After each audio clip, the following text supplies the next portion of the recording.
Anda sedang menyaksikan program Live Report on the Spot Tribun Timur, edisi Selasa 16 November 2021. Siang ini kami akan sajikan informasi menarik yang dilaporkan langsung oleh reporter Tribun Timur dari berbagai daerah. Bersama saya, Kinan Aulia, inilah Live Report on the Spot selengkapnya. Berita pertama datang dari Kota Makassar mengenai persiapan PSM Makassar melawan PSS Sleman. Untuk itu kita sudah terhubung langsung dengan reporter Kaswadi Anwar. Halo. Bagaimana persiapan PSM melawan PSS Sleman? Kaswadi Anwar, silakan. Ya, dalam hari ini PSM Makassar telah bertolak dari Kota Makassar menuju Kota Solo, Jawa Tengah. Baru saja mereka berangkat dari Bandara Internasional Sultan Hasanuddin. Mereka akan menjalani seri 3 pada hari Kamis melawan PSS Sleman pukul 21.30 WITA, di mana pemain PSM telah disiapkan, telah berlatih selama 5 hari dalam menghadapi seri 3 ini. Asisten pelatih PSM Syamsuddin Batola mengatakan bahwa seluruh anak asuhnya dalam performa yang baik. Mereka sangat bersemangat dalam menghadapi seri 3 Liga 1 2021-2022 pada Kamis mendatang. Ya, kan kita. Baik, bagaimana kondisi pemain PSM saat ini? Untuk kondisi pemain, semua dalam kondisi fit, di mana 2 hari yang lalu 2 strikernya yakni Anko Jensen dan Aska Posi sempat mengalami cedera, di mana Anko, striker asal Belandanya ini mengalami keluhan di bagian lutut, kemudian Aska Posi mengalami masalah ankle ketika berlatih bersama pada uji game yang dilakukan oleh pelatih PSM Milomir Cecilia. Namun setelah menjalani perawatan dan istirahat selama sehari, mereka telah bermain dalam uji internal, dalam uji game kemarin. Kemudian mereka dalam kondisi fit dan siap diturunkan melawan PSS Sleman di Kamis mendatang. Baik, mengenai kondisi dan persiapan PSM melawan PSS Sleman, apa tanggapan tim pelatih jelang pertandingan PSM melawan PSS Sleman? Silahkan. Ya, dari asisten pelatih Syamsuddin Batola mengatakan bahwa PSS Sleman merupakan tim yang kuat, tim secara individu memiliki skill baik dari pemainnya, kemudian ditambah lagi dengan permainan kolektif. Ditambah Syamsuddin Batola bahwa seluruh pemain PSS Sleman ini sangat bermain baik, makanya dia tidak melakukan penjagaan khusus kepada seluruh pemain PSS Sleman. Artinya siapa yang terdekat dari pemain PSM, maka itu yang akan menjadi lawan mereka dalam perebutan bola. Untuk diketahui oleh para tribuners, PSS Sleman saat ini berada di peringkat 10 dengan poin 14, sementara PSM berada di peringkat 7 dengan poin 16. Tentu kemenangan menjadi harga mati bagi kedua tim untuk merangsek ke papan atas klasemen sementara, khususnya bagi PSM Makassar. Mereka saat ini ingin mendapatkan tren positif kembali setelah kalah di pertandingan terakhir melawan Bayangkara FC dengan skor 2-0. Berikut kutipan wawancara dengan asisten pelatih PSM Syamsuddin Batola. Jelang seri 3 ini pertama lawan PSS, coach, apa yang paling diantisipasi dari permainan PSS sendiri, coach? Ya, PSS tim yang cukup bagus ya, bermain dengan kolektif. Ya, pemain-pemainnya cukup individunya, main timnya juga lumayan bagus ya. Persiapan untuk itu, coach, bagaimana kondisi para pemain? Kondisi pemain selama latihan 5 hari ini cukup ya, menjanjikan. Semangat anak-anak luar biasa untuk menghadapi pertandingan seri 3 ini. Kalau untuk ada pemain khusus yang akan dijaga dari PSS Sleman sendiri? Oh, dari tim pelatih tidak ada mengkhususkan untuk menjaga ketat. Artinya siapapun yang terdekat itu yang menjadi lawan mereka. Artinya semua pemain diantisipasi gitu, coach? Iya, betul sekali. Ini kalau kondisi Aska dan Anco kemarin kan sempat tidak ikut, coach. Apakah mereka dalam kondisi fit untuk bisa diturunkan lawan PS? Ya kemarin memang ada bermasalah sedikit, tapi kita lihat tadi sudah mulai ikut game jadi sudah tidak ada lagi, mereka sudah siap main untuk pertandingan Sleman. Artinya selain Sutanto dan Abdul Rahman semua siap main, Coach? Iya, betul sekali. Karena Tanto akumulasi, Rahman lagi cedera. Ya. Oke, terima kasih.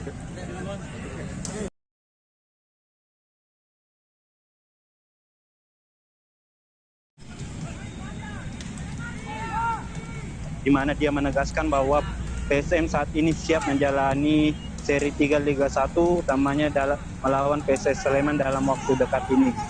Para pemain sangat bersemangat, ditambah lagi kondisi seluruh pemain fit untuk melawan PSS Sleman. Pasca Wolfsdana Jensen yang sebelumnya cedera, ini telah kembali berlatih dan siap diturunkan melawan PSS Sleman. Kemudian dalam mengantisipasi serangan PSS Sleman, tim pelatih telah merancang strategi, ditambah dia menilai PSS Sleman adalah tim yang kuat, tim yang bermain dengan kolektif, serta memiliki pemain yang memiliki individu yang baik. Dalam untuk meredam serangan dari PSS Sleman, tim pelatih tidak melakukan penjagaan khusus kepada kepada para pemainnya. Mungkin sekian rekan Kina. Baik, terima kasih rekan Kaswadi dan selamat bertugas kembali. Kami akan kembali selesai jeda sejenak Tribuners, tetap di Live Report on the Spot.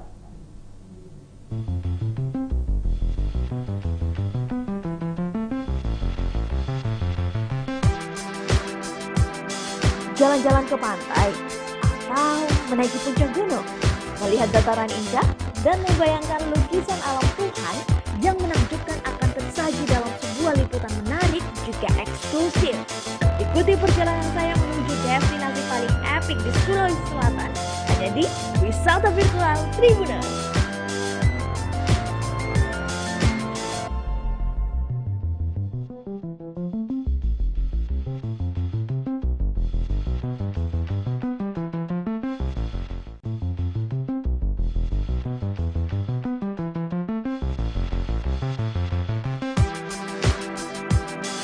Jalan-jalan ke pantai atau menaiki puncak gunung, melihat dataran indah dan membayangkan lukisan alam Tuhan yang menakjubkan akan tersaji dalam sebuah liputan menarik juga eksklusif.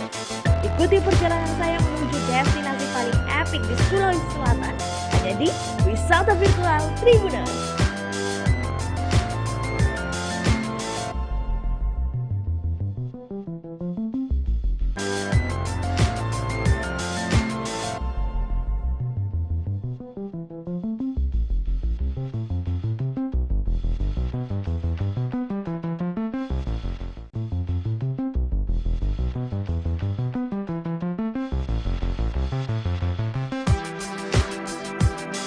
Jalan-jalan ke pantai atau menaiki puncak gunung, melihat dataran indah dan membayangkan lukisan alam Tuhan yang menakjubkan akan tersaji dalam sebuah liputan menarik juga eksklusif. Ikuti perjalanan saya menuju destinasi paling epik di Sulawesi Selatan, hanya di Wisata Virtual Tribuners.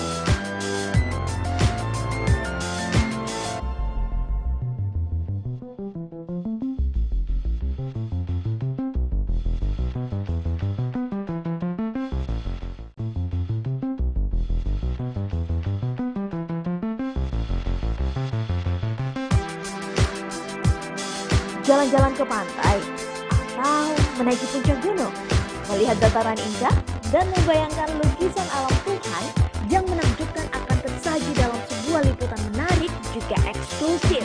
Ikuti perjalanan saya menuju destinasi paling epik di Sulawesi Selatan, hanya di Wisata Virtual Tribuners.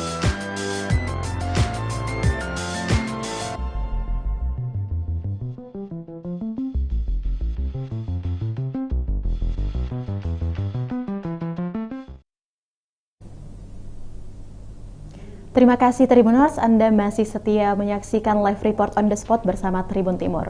Informasi selanjutnya datang dari Kota Makassar mengenai penasehat hukum Nurdin Abdullah, nilai tuntutan jaksa sangat berat. Untuk itu kita sudah terhubung langsung dengan reporter Fadli Ali. Halo Fadli Ali. Seperti apa tuntutan jaksa penuntut umum KPK kepada Nurdin Abdullah? Silahkan. Iya, rekan Kinan, bahwa kemarin Senin 15 November 2021 sudah dilakukan pembacaan tuntutan untuk terdakwa Nurdin Abdullah di Pengadilan Negeri Makassar Jalan Kartini, di mana ada 8 poin tuntutan yang diberikan oleh jaksa penuntut umum KPK pada terdakwa Nurdin Abdullah, di mana inti dari tuntutan tersebut ada 4, di mana JPU KPK menuntut 6 tahun penjara untuk terdakwa Nurdin Abdullah plus denda pidana 500 juta.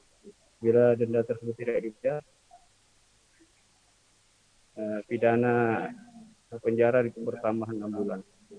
Terus ada beberapa pidana tambahan, di mana hak politik dari Nurdin Abdullah dicabut selama 5 tahun sesudah Nurdin Abdullah menjalani pidana penjara. Terus Nurdin Abdullah juga diharapkan membayar uang sebesar 3.187 juta plus 350.000 dolar Singapura. Begitu. Baik, lantas bagaimana respon penasehat hukum Nurdin Abdullah terkait tuntutan tersebut? Ya, terkait respon dari penasehat hukum Nurdin Abdullah setelah pembacaan tuntutan yang dilakukan oleh JPU KPK, salah satu penasehat yakni Irwan Irawan mengatakan tuntutan itu sangat berat, mengingat apa yang terjadi, fakta persidangan yang selama ini disidangkan, ini belum ada yang memberatkan atau Nurdin Abdullah ikut campur di dalam, sehingga pada pledoi nanti akan JPU penasihat hukum dari Nurdin Abdullah akan mengupakan materi terkait fakta persidangan yang tentunya akan meringankan Nurdin Abdullah. Begitu rekan. Baik, pada pledoi 23 November nanti apa yang akan terjadi? Ataukah apa yang akan jadi pokok pembelaan penasehat hukum Nurdin Abdullah? Silahkan. Ya, terkait pokok materi pembelaan sendiri tentunya sesuai dengan fakta persidangan, di mana Nurdin Abdullah selama ini menurut penasihat hukum Irwan Irawan, Nurdin Abdullah tidak pernah terlibat secara langsung bagaimana proses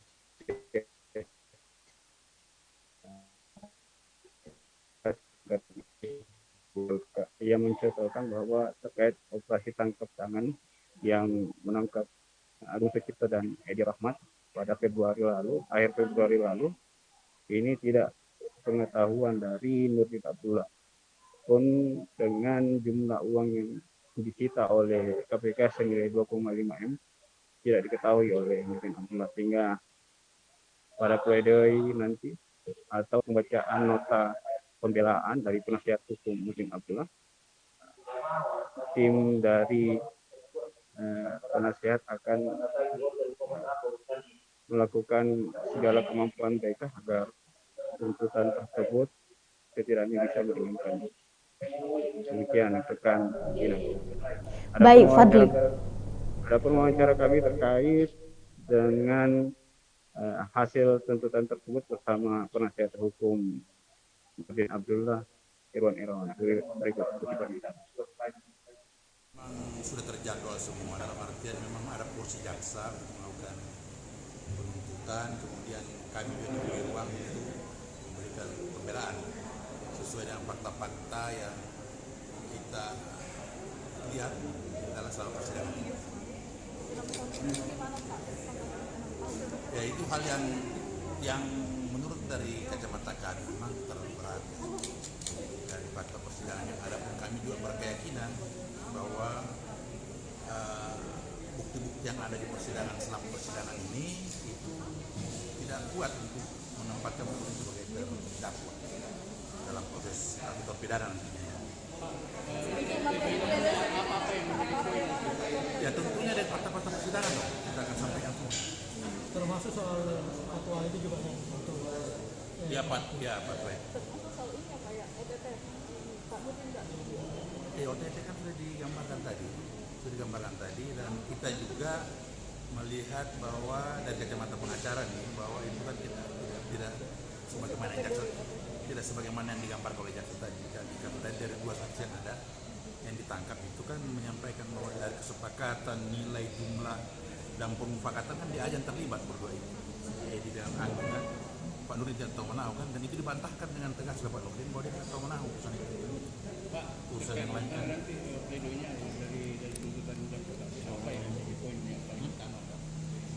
Ya poin utama yang terkait latar belakang perkara ini pastinya bahwa ini latar belakangnya adanya OTT. Ya, kemudian dalam proses berjalan proses pemeriksaan itu kan katanya ada Ya, terima kasih. Itulah tadi bagaimana penjelasan dari penasihat hukum Rizkyullah di ruang rawat, di mana hasil dari pembacaan tuntutan tersebut dinilai sangat memberatkan terdakwa Nurdin. Ya, karena itu pada pledoi nanti tanggal 23 November hari Selasa tepatnya, pihak dari penasihat hukum akan mengeluarkan materi yang akan meringankan tuntutan dari terdakwa Nurdin. Kembali ke rekan. Baik, terima kasih Fadli atas informasinya dan selamat bertugas kembali. Baik Tribuners, kami akan kembali seusai jeda sejenak. Tribuners, tetap di Live Report on the Spot.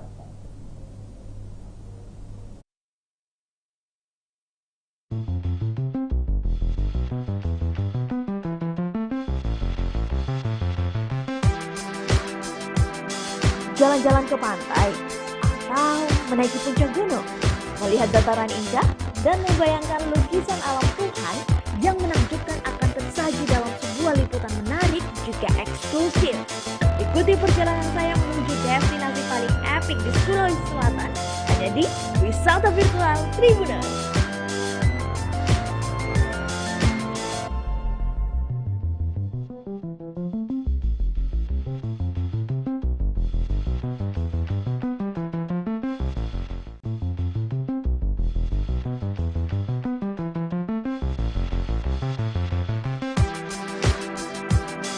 Jalan-jalan ke pantai atau menaiki puncak gunung, melihat dataran indah dan membayangkan lukisan alam Tuhan yang menakjubkan akan tersaji dalam sebuah liputan menarik juga eksklusif.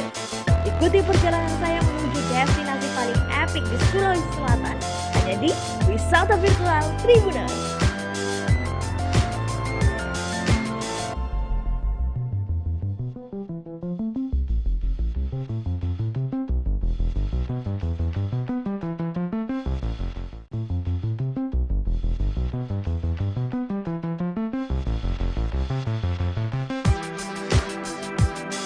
Jalan-jalan ke pantai atau menaiki puncak gunung, melihat dataran indah dan membayangkan lukisan alam Tuhan yang menakjubkan akan tersaji dalam sebuah liputan menarik juga eksklusif.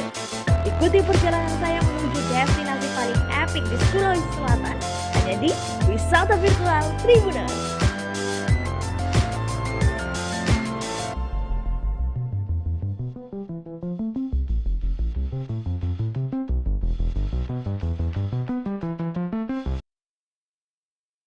Terima kasih Tribuners, Anda masih menyaksikan Live Report on the Spot bersama saya Kinan Aulia. Informasi selanjutnya datang dari Kabupaten Pindrang mengenai proses arak benda pusaka di acara Macera Arajang di Larang-Lerang Pindrang. Untuk itu kita sudah terhubung langsung dengan reporter Nining Anggraini. Halo Nining Anggraini. Ya, halo. Oke, bagaimana proses arak benda pusaka di acara Macera Arajang ini? Silahkan. Iya, baik. Jadi puncak acara Macera Arajang digelar di Jalan Landak, Lorong Arajangnya, Lerang-Lerang, Kabupaten Pindrang pada Senin kemarin.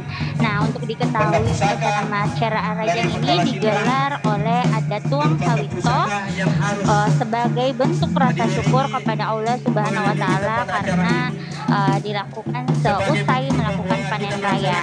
Nah, acaranya itu ada arak benda pusaka di mana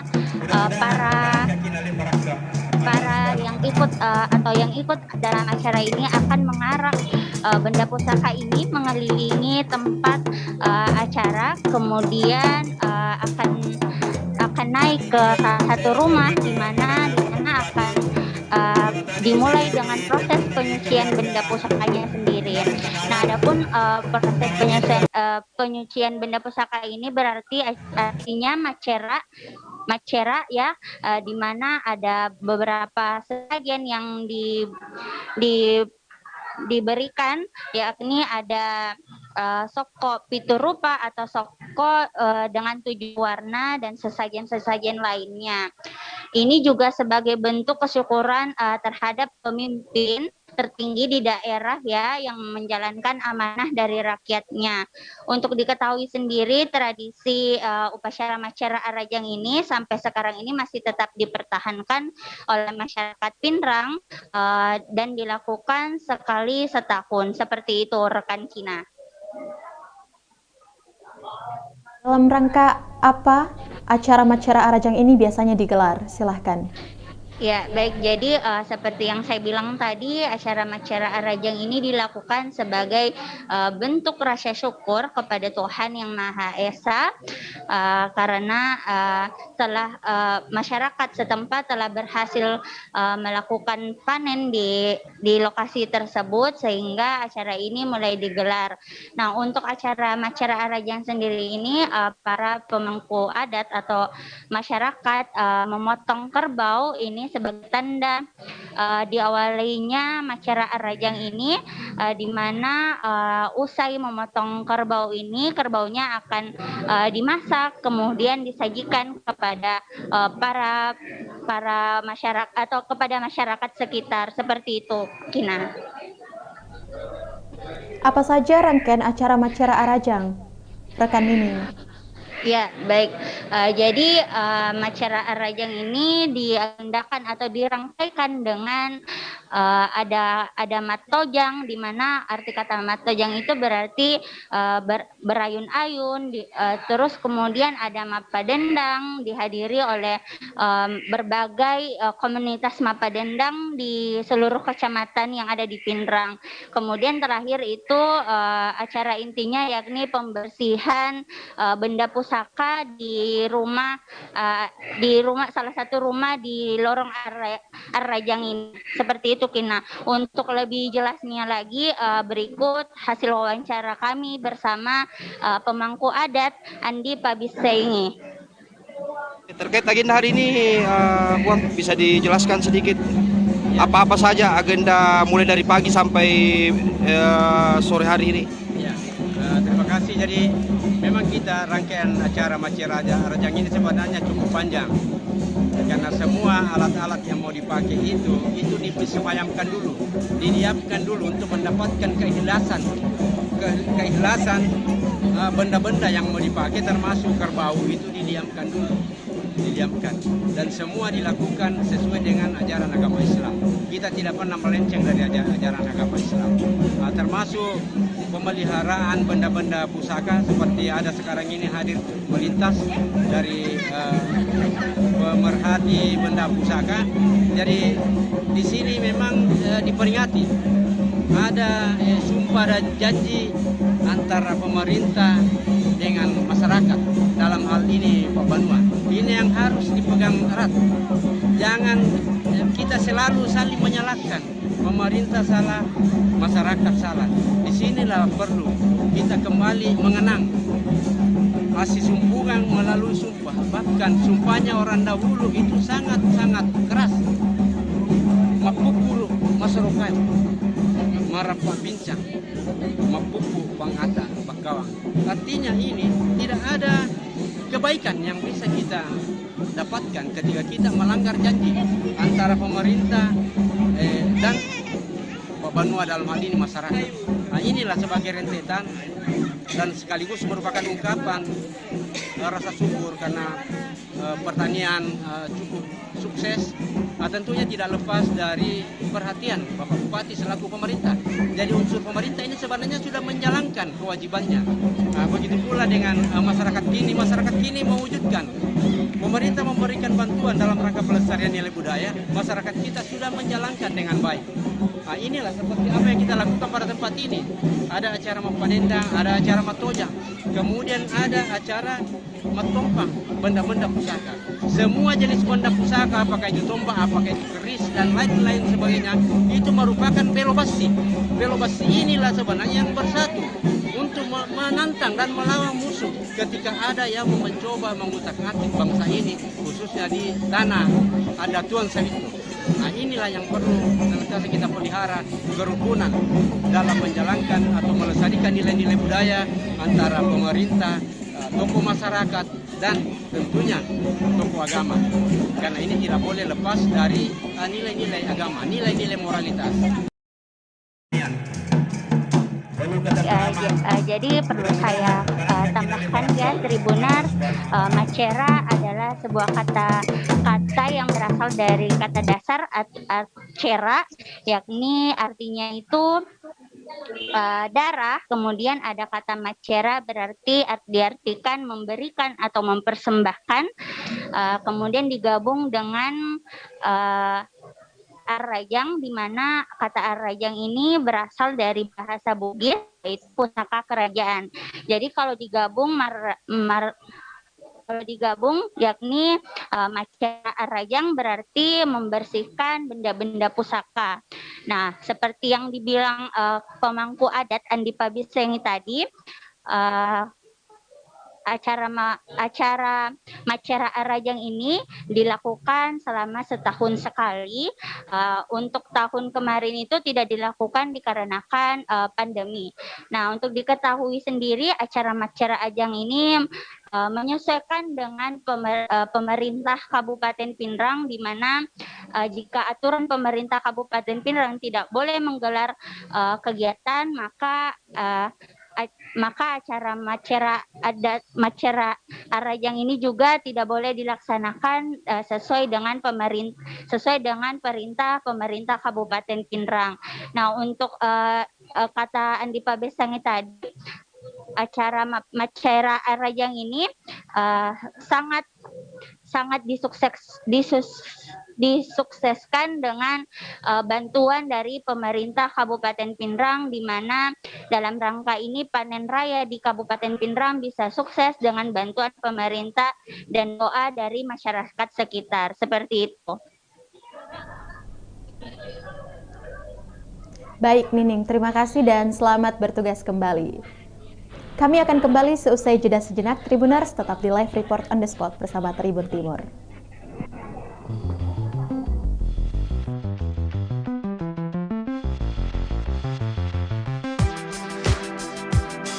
Jalan-jalan ke pantai atau menaiki puncak gunung, melihat dataran indah dan membayangkan lukisan alam Tuhan yang menakjubkan akan tersaji dalam sebuah liputan menarik juga eksklusif. Ikuti perjalanan saya menuju destinasi paling epik di Sulawesi Selatan, hanya di Wisata Virtual Tribuners.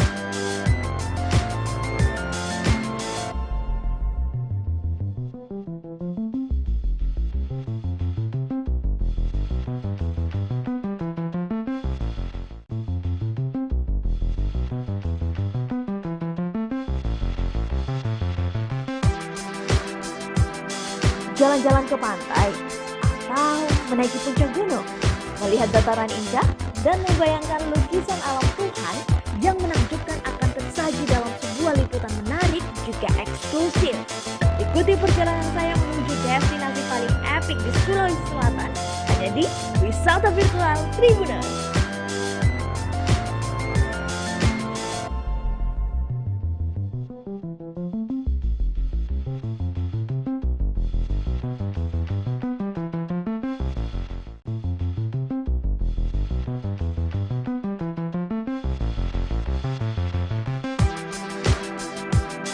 Jalan-jalan ke pantai atau menaiki puncak gunung, melihat dataran indah dan membayangkan lukisan alam Tuhan yang menakjubkan akan tersaji dalam sebuah liputan menarik juga eksklusif. Ikuti perjalanan saya menuju destinasi paling epik di Sulawesi Selatan, hanya di Wisata Virtual Tribuners.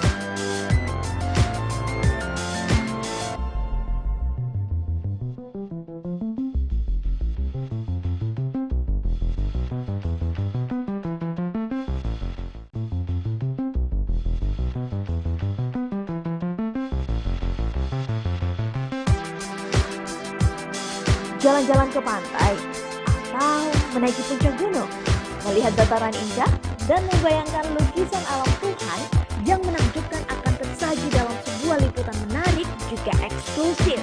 Ikuti perjalanan saya menuju destinasi paling epik di Sulawesi Selatan, hanya di Wisata Virtual Tribuners.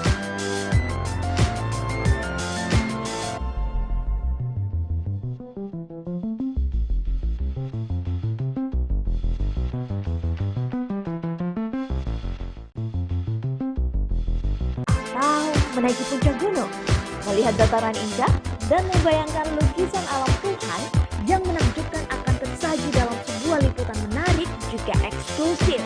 Ikuti perjalanan saya menuju destinasi paling epik di Sulawesi Selatan, hanya di Wisata Virtual Tribuners.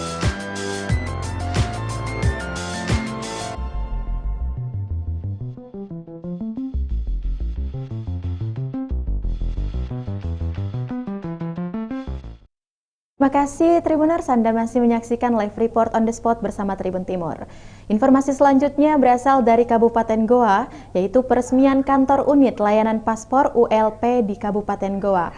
Untuk itu kita sudah terhubung langsung dengan reporter Sayyid Sulfadli yang sudah berada di lokasi. Halo Sayyid Sulfadli. Halo Ginan. Apa manfaat unit layanan paspor yang hadir di Kabupaten Goa saat ini? Silahkan. Oh iya, makasih.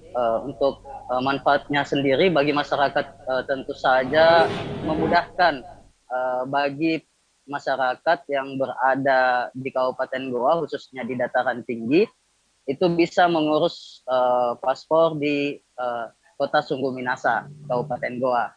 Selain itu juga bagi diketahui Kabupaten Goa ini merupakan kota penyangga dari Kota Makassar.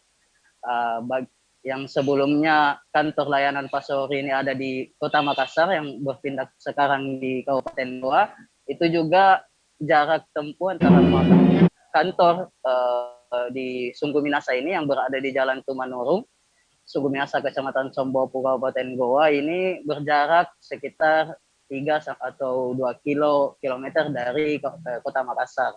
Selain itu juga bagi tetangga kabupaten seperti Kabupaten Bantaeng, Takalar, Jeneponto itu bisa juga mengurus paspor di Kabupaten Goa. Tuh, Baik, bagaimana proses layanan paspor yang baru saja diresmikan bagi masyarakat, khususnya masyarakat di Kabupaten Goa? Ya, untuk pelayanannya sendiri dari pihak kantor imigrasi, Kementerian Hukum dan HAM itu menjamin bahwa pelayanannya tidak akan antri seperti di masa-masa sebelumnya, apalagi diketahui saat ini masih kita berada di pandemi virus corona. Untuk memudahkan pelayanan paspor juga ini, pihak kantor imigrasi itu menyediakan aplikasi untuk pendaftaran dan berkasnya bisa langsung dibawa ke kantor imigrasi yang ada di Kota Sungguh Minasa, Kabupaten Goa. Gitu. Mungkin lebih jelasnya bisa langsung didengar, disimak penjelasan dari Bupati Goa dan Purita Ihsan dan Kepala Kantor Wilayah Kemenkumham Wilayah Sulsel. Berikut video wawancaranya. Bersama dengan Pak Kakak, bersama dengan seluruh jajaran Kemenkumham Provinsi Sulawesi Selatan, ini menindaklanjuti MOU yang kami lakukan pada bulan September kemarin. Jadi MOU yang kita lakukan pada bulan September kemarin, kita sepakat untuk lebih mendekatkan pelayanan kepada seluruh lapisan masyarakat, khususnya yang ada di Kabupaten Goa, Makassar sebagian wilayah selatan, dan utamanya kabupaten-kabupaten tetangga, yaitu Takalar, Jeneponto, Bantaeng, Bulukumba. Semuanya kan lewat sini. Kabupaten Goa ini kan wilayah terluas kedua di Sulawesi Selatan, berbatasan dengan 9 kabupaten kota yang ada di Provinsi Sulawesi Selatan. Dan ini merupakan penyangga ibu kota Makassar. Maka banyak sekali masyarakat yang ketika mau mengurus paspor, apalagi kalau musim haji dan umroh, itu harus jauh-jauh ke Tamalangkrea. Nah, kami sepakat dengan Pak Kakanwil atas persetujuan Pak Kakanwil, kita tarik unit pelayanan yang ada di Makassar, selama ini ada di Alauddin, kita tarik masuk ke Kabupaten Goa supaya masyarakat kita tidak jauh-jauh untuk bisa mendapatkan pelayanan paspor di Makassar. Sekali lagi bahwa mendekatkan pelayanan itu sama dengan meningkatkan kesejahteraan masyarakat. Karena pelayanan yang dekat, maka beban dari transport dan akomodasinya bisa dikurangi. Rumus pemerintahan itu kan mengatakan bahwa kalau kita mau mensejahterakan masyarakat, belum mampu menaikkan pendapatan masyarakat, maka kurangi beban-bebannya terlebih dahulu. Nah, ini salah satu beban yang kita kurangi. Kalau Anda tadi membuatkan rencana itu pelayanan publik, ya kan nanti juga dari sini juga akan diusahakan. Mall pelayanan publik insya Allah tahun depan kita akan bangun. Dan kami juga sudah memiliki kesepakatan sementara bersama dengan Pak Kakanwil, bersama dengan seluruh jajaran, bahwa insya Allah nanti imigrasi juga akan masuk dalam mall pelayanan publik Kabupaten Goa yang akan kita bangun tahun depan. Dan kita targetkan tahun depan selesai. Berapa persen uang penduduk di Kabupaten Goa yang akan diringankan setelah adanya unit pelayanan di Goa ini? Kalau saya sebanyak kurang lebih. Ya, prinsip birokrasi modern itu mempercepat, mempermudah, dan memberikan kemurahan. Nah, dipilihnya lokasi ini berdasarkan kajian dan pertimbangan data yang ada, ya ini posisinya sangat strategis bagaimana disampaikan Pak Bupati tadi. Ada 4-5 kabupaten yang melewati jalur ini, dan kita berharap dengan membuka ULP ini semangat birokrasi modern di kantor imigrasi ini akan kita laksanakan segera mungkin. Pak, ini kan gerbang haji dan umroh sudah mulai dibuka. Bagaimana pelayanan dari unit layanan paspor sendiri? Apakah ada inovasi lain baru di tengah pandemi? Jadi ada inovasi yang supaya tidak ngantri. Ya. Jadi dengan aplikasi apapun itu, para pemohon paspor dia bisa menentukan jamnya jam berapa, dan itu aplikasi akan menentukan Anda jam segini, dan insya Allah walaupun tempatnya terbatas kecil begini, insya Allah nggak ngantri. Jadi waktunya sendiri bikin paspor itu sampai kapan bisa jadi? Gimana? Proses berapa lama Pak? Proses pembuatan? Kalau syaratnya lengkap 3 hari setelah bayar. Dengan syaratnya lengkap. Tapi sekarang kan transparan semua baik teknologi, semua dengan teknologi transparan, akuntabel, bayarnya di bank, dan bisa dikomunikasikan lewat layanan pengaduan kita. Sehingga pokoknya layanan kami ini bagaimana mempermudah, mempercepat dan menambah memberikan kesejahteraan kepada masyarakat dengan mengurangi beban-beban masyarakat karena mahalnya biaya transportasi menuju tempat di sini. Ini bagian daripada strategi untuk mendekatkan layanan kepada masyarakat. Apa perbedaannya Pak yang di Alauddin dengan yang di sini Pak? Lebih jauh. Oh, soal jarak saja Pak? Iya. Kenapa? Oh, sewa ininya. Ini disediakan oleh Pemda. Dan ini mall ini disewakan oleh Pemda. Disediakan oleh Pemda Kabupaten Goa, sehingga kami hanya mengisi peralatan dan teknologi. Oh, berarti semua karena lebih jauh kan. Nah, ini kan jarak daripada strategi untuk mendekatkan layanan itu. Oh, macet itu kan coba berapa ininya kalau macet terus. Apalagi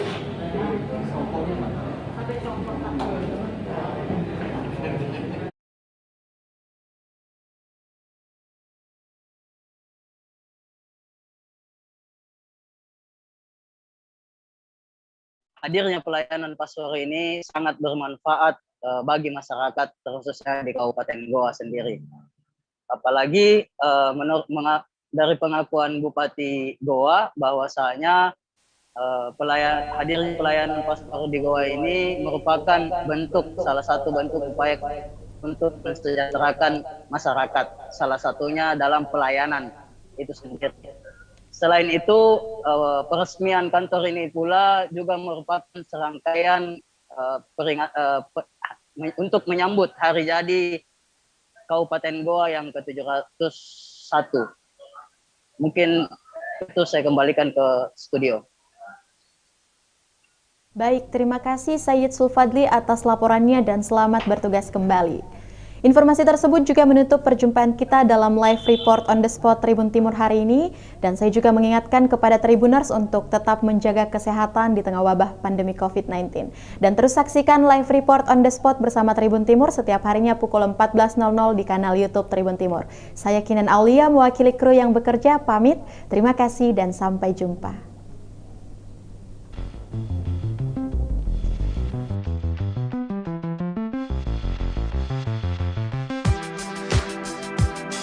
Jalan-jalan ke pantai, atau menaiki puncak gunung, melihat dataran indah, dan membayangkan lukisan alam Tuhan yang menakjubkan akan tersaji dalam sebuah liputan menarik juga eksklusif. Ikuti perjalanan saya menuju destinasi paling epik di Sulawesi Selatan, hanya di Wisata Virtual Tribuners.